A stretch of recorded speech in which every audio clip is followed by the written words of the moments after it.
Саламатсыздар, сіздермен бірге шеберлік каналы. Бұл видеода біз мынандай шарфты оқимыз, мойынға киетін.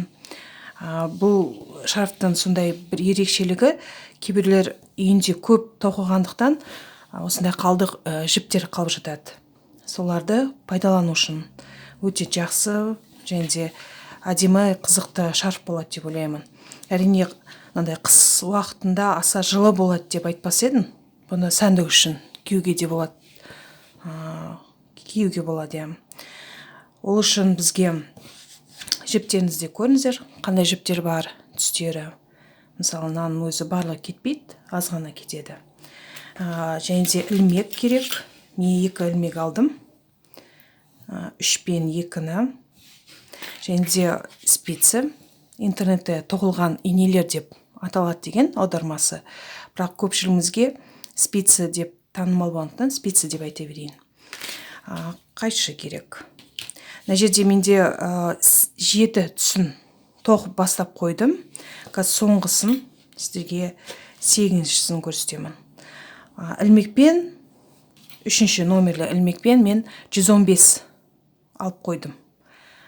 Тоқып қойдым. Ол үшін, мысалы, сіздердің бастарыңызды өлшеп көріңіз. Мысалы, 100, 115, 80. Ең басыңыздан киілу керек. Осы шарф болып шығу үшін. Маған 115 сондай өте ыңғайлы болды. Мойында да сондай емін-еркін тұратын болды.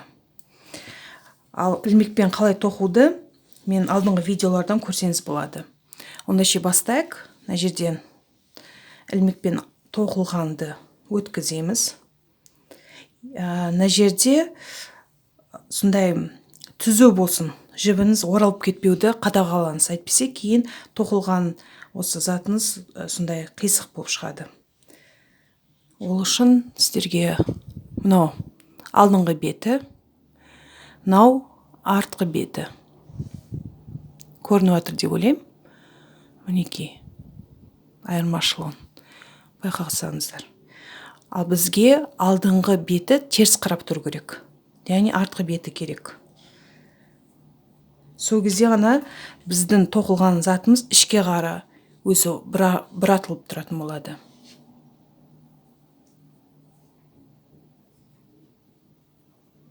Мінекей былай істеп көреміз. Және де артын тексереміз. Түзулеп алдық. Енді мына жібіміз теріс қарап тұру үшін бағана тоқып атқан кезде ол жіп былай тұрған. Шешіп аламыз да оны артынан кіргіземіз. Сол кезде 2 жіп бір-біріне жақсы ұштасады.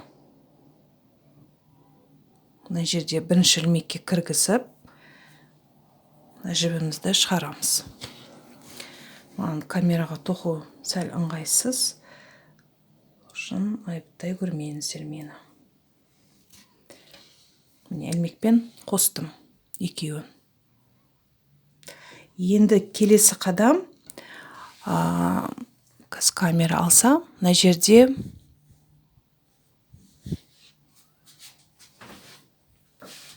жақын көрсетейін.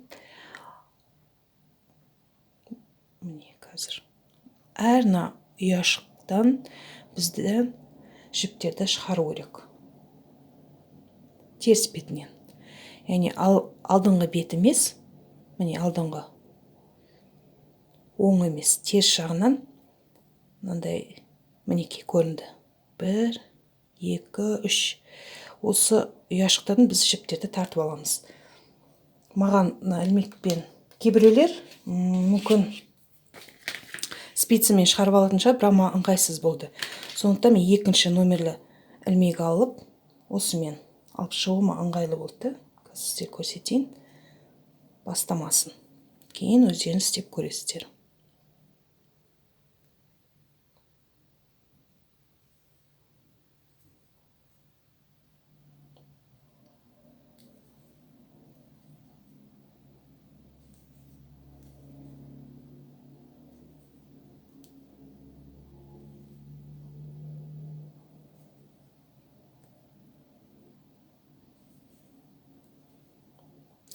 тоқылғандарымыз барлығы осылай, осы тәртіппен болады.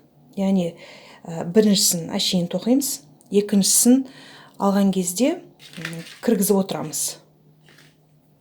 Кейінгісіне ілініп, осылай олар бірге жүретін болады, бөлек-бөлек тоқылмайды.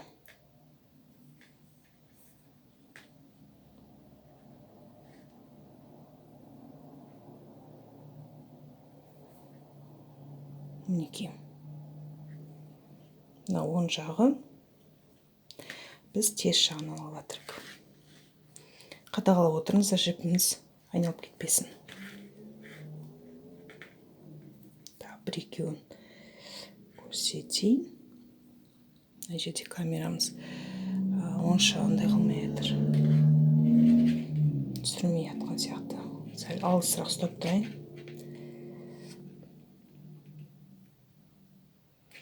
Сәл түсініксіз болса, паузаға қоюға болады видеоны. Сөйтіп, анықтап көрсек болады.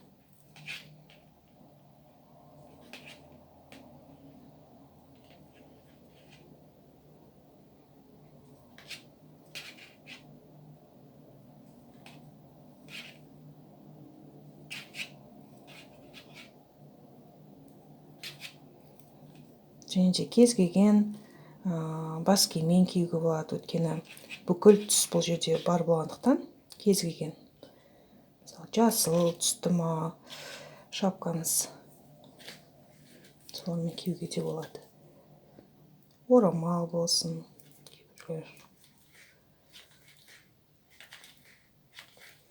Міне осылайша мен шығарып ала берем барлығын. 115-сін.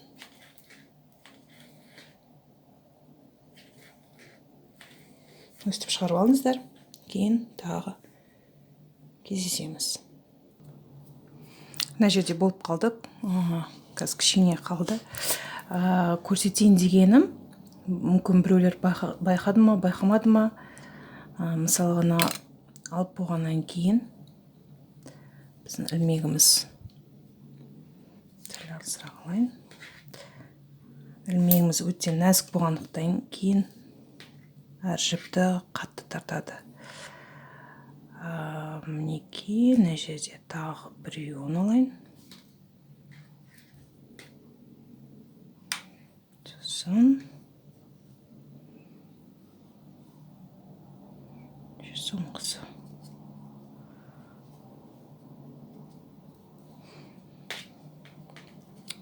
Алып болғаннан кейін ілмектің арт жағынан кіргізуге болады.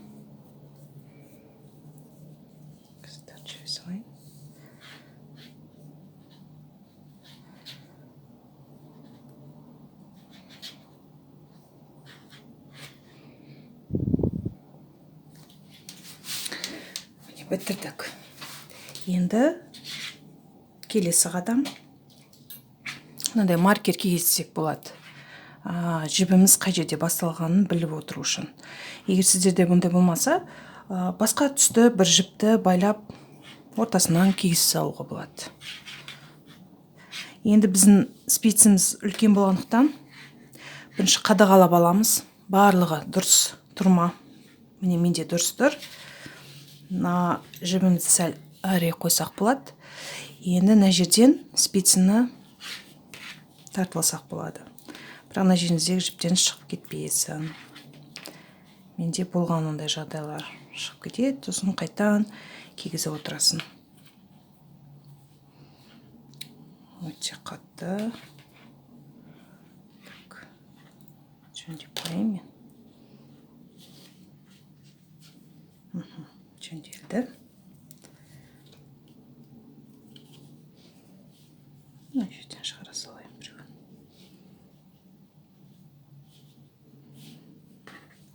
Алдыңғысын без, артындағысын шығару керек. Сонда біздікі мына спиціміз жақсы тұратын болады. Маркеміз кигізейік.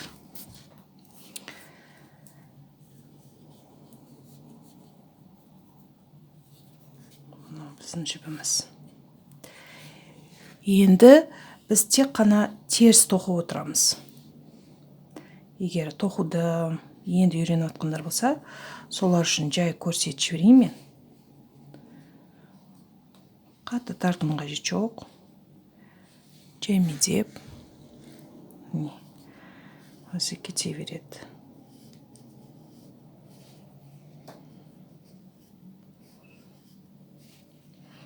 Мына жерде жіптерін тоқылғандарының ішінде мен 7 қатар тоқыдым.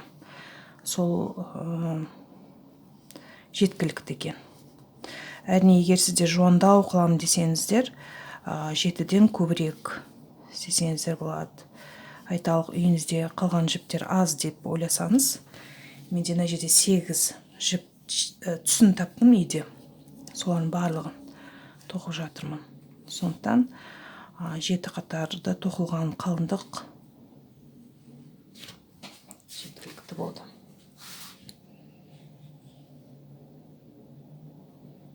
Жарқына жақсы түсіп тұрген. Мінеки артынан алдым. Жіпті іліп тартып аламыз.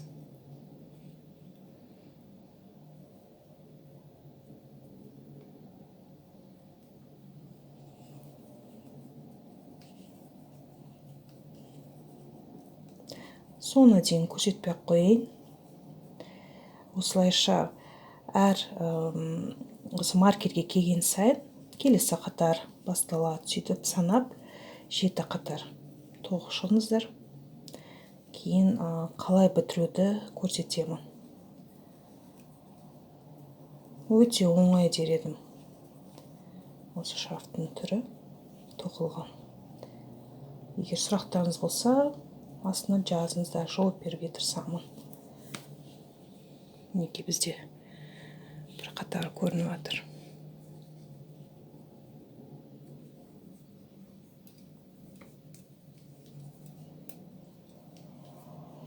Біз осы бір қатарды тоқып көрсетейін. Өйткені біз мына жерде тарттық қой. Сол жерге келген кезде не істеуге болатынын көрсетемін сіздерге.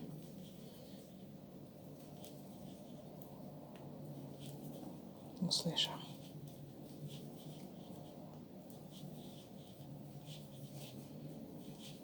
Артынан алып отырамыз.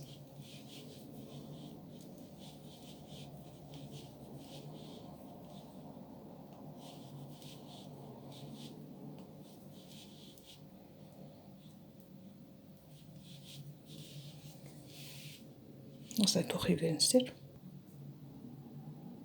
Міне жақындап жатыр. Ана спицадан темірін тартып алған едік қой. Мінеки. Осылай тұрады. Қазір соңына дейін тоқып жіберейін.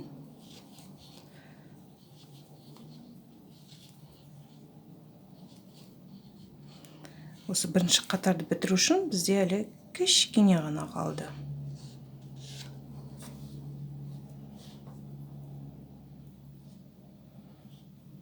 Біреу, екеу, мінеки. Яғни әлі маркерге жетпедік, сонда бірінші қатар бітіруге осыншама қалып тұр. Қайтадан қайталаймыз жаңадай. Егер сіздерде керекті ұзындық спица болса, әрине ол керемет. Менде спицалардың бәрін осындай ұзын алып қойғанмын. Олар өйткені арзан тұрады. Міне, ар жағын мына спицаны қолыңызға ұстап тұрсаңыз болады. Жіптен шығып кетпейді сол кезде. Қарасаңыз, мынау тартылып жатыр. Осыншама тартып қойған жеткілікті. Қайтадан тоқимыз. Тағы көз жеткізейік. Біздің жібіміз түзу тұр ма, жоқ па, өйткені қайырылып кетеді. Былай тартып, ішке арада болып қойып жатыр мен. Да. Түзу сияқты. Барлығы.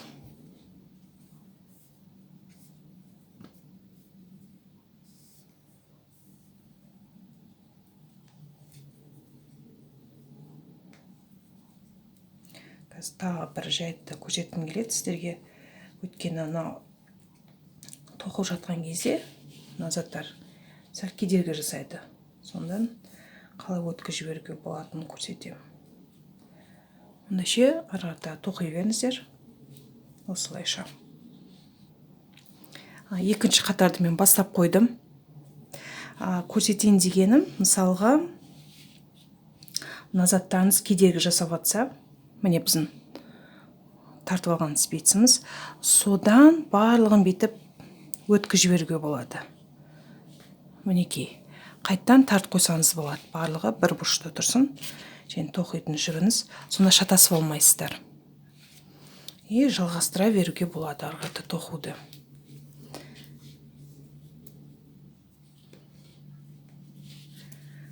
Осы екінші қатар кетті менде. 7 рет тоқып, айналдырып тоқып шығыңыздар, сосын кейін бітіреміз бұл тоқымамызды. Мінекей 7 қатар тоқып шықтым. Енді біреулер мүмкін қол ауырып кеткеннен кейін демалғысы келетін шығар. Ал санауды шатастырып алуы мүмкін да, қанша нешінші қатар тоқып атқан. Сондықтан көрсеткім келеді, қалай санауға болатын. Мінекей. Мына жерде камерамыз түсірсін. Мына қатар бірінші қатар болып саналады. Мінекей, бірі. Одан кейінгісі алар 2. Но былай тұрғанның өзі екінші қатар деп саналады. Болмаса бет созып көрсеңіз болады. Міне созылған кезде анық көрініп тұр. Мына 1, 2, 3, 4, 6, міне 7-шісі. Созып көрсеңіз болады. Енді 8-ші қатарда бітіреміз. Қайтадан мына жерден тартып шығарайын мен. Жібімді шығарылмай тұр. Айтқандай, мынаусын ұстап тұрамыз. Анаусын ұстамай қойсақ болады. Сөйтіп шығарылады. Маркер кигізіп қойдым.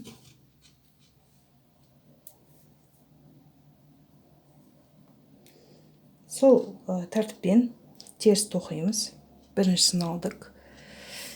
Екіншісін. Енді бітіру үшін бірінші тоққанымызды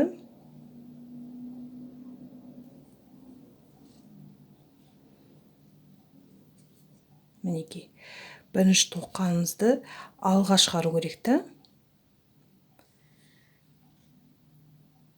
Мынау екінші тоққанымыз. Бұл шешілмейді. Бірінші тоққанымызды жібере саламыз. Мінекей. Бірнеше мәрте көрсетейін мен сіздерге түсінікті болу үшін.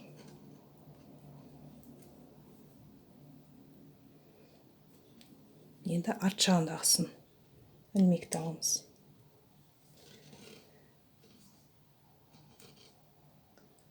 Үстемізден не шығарып тастадым. Мынау соңғы тоққанымыз.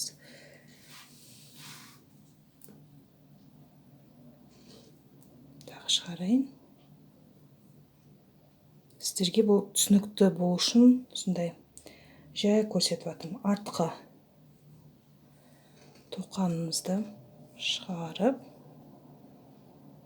мінекей былай жібере саламыз.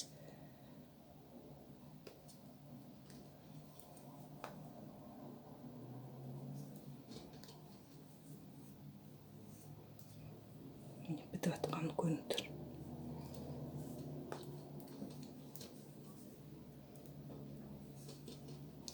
Мүмкін кейбіреулерде сұрақ туындайтын шығар, неліктен бірінші ілмекпен алып, кейін тоқыды деп. Оның себебі біздің тоқылған затымыз ішке қайырылып тұру керек.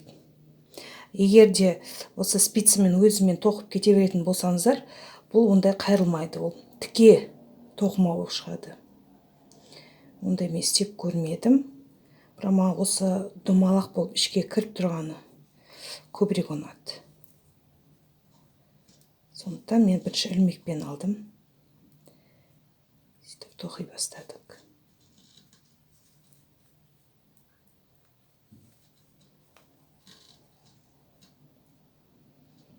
Камерамыз бұлыңғар болып кетіп жатыр.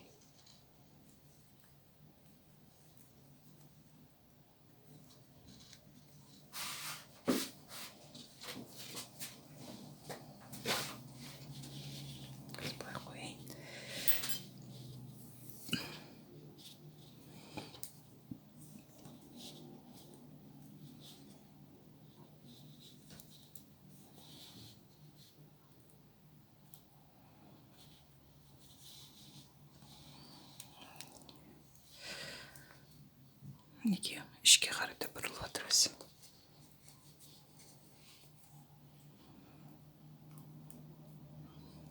Қолым жауып тұрсын, ашып көрсетейін тағы да. Осылай бітіре беріңіздер. Мінекей аяқтап жатырмыз. Қазір соңғы 3-еуі қалды. Тағы қайталап кеткім келіп жатыр. Артқы жағынан үнемі артқы жағы ілмекті алып алға шығарамыз да сонда. Мінекей соңғы тоқылғанымызды.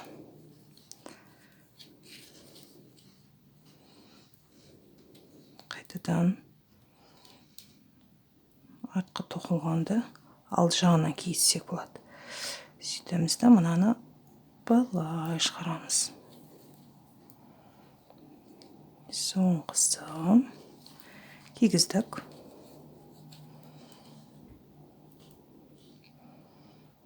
Артқы ілмектің алдыңғы жағынан кигізу керек сонда.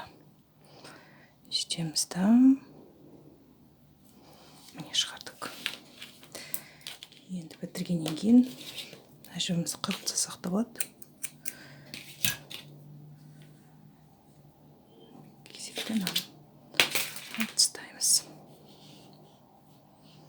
Қатты қысқа қойыппын. Амалдаймыз енді.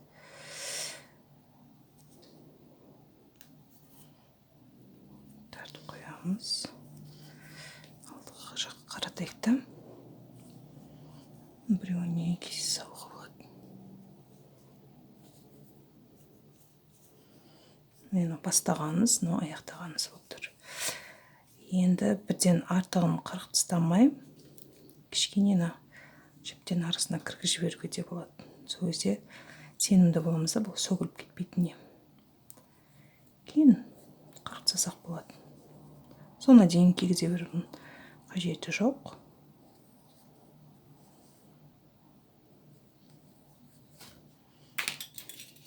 Осыны алып тастай салайын.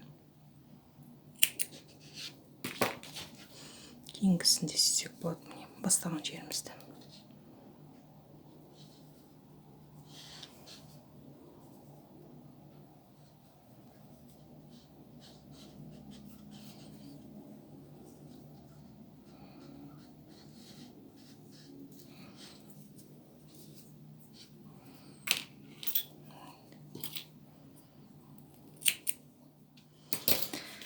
Міне бітірдік енді. Осылай маркеріміз. Енді келесісін жуып бұны, кептіріп, кейін тоқылған заттарымыз барлығы орын-орнына жатады. Әрине бұл жерде жіптер әртүрлі болғандықтан біз білмейміз, қайсы біреу созылып кетеді, біреу тарылып кетуі мүмкін. Сондықтан ақырын 30 градуста суға жуып, және де раковинада сықсаңыз да болады. Қолыммен емес, былай мыжғылап сығып, және де әдетімен сол тоқылған заттарды еденге шөберек төсеймін да, осылай төсеп қоямын. Рахмет сіздерге.